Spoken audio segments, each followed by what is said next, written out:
नमस्कार मित्रांनो, आज करूया अळूच्या वड्या।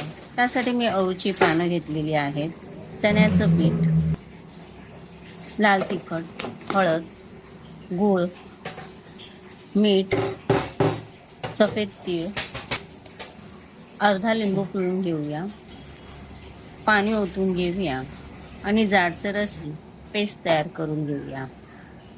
त्यानंतर एक अळूचे पान घेऊन त्यावर ती पेस्ट लावलेली आहे। नंतर दुसरे पान घेऊन त्यावर पण ती पेस्ट लावून घेतलेली आहे। असे 3 ते 4 थर प्रत्येक पानांना पेस्ट लावून तयार करून घेऊया।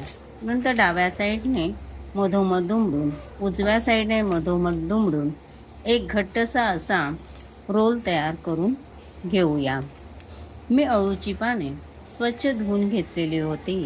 देठाचा जाड भाग काढून घेतलेला होता आणि त्याच्या शिरा लाटण्याने लाटून घेतल्या होत्या, म्हणजे पाने कशी एकावर एक छान चिकटतात आणि लेअर पण सुटतात आणि अळूचा रोल सुटत नाही।